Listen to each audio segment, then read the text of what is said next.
Егер шынымен жүйенің ауысқанын қаласаң, Серікжанмен емес Тоқаевпен күрес. Басты жауың Тоқаев емес пе? Тоқаев қазақ тілін саяси ойынға араластырудың қажеті жоқ депті.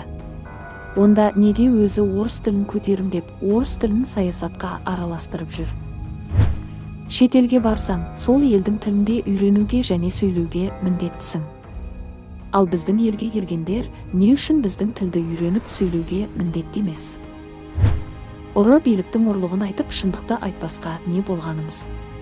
Әлде ұрлығын айтып мақтануымыз керек пе? Әр Қытай менің жалғызым, әр орыс менің балдызым, әр қазақ менің жалмауызым. Қасым-Жомарт Тоқаев. Қазақстанда тек ілгітға ғана шеруге шығуға рұқсат бар.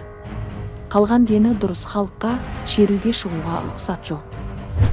5 күндік жұмыстан айырылып қалам деп қорқып, саясаттан қашқан адам бүкіл үрім бұтағын өмір бойы құл етер.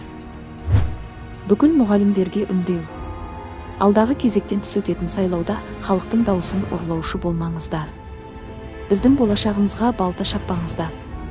Сіздерге ақша керек болса, бізге жарқын болашақ керек.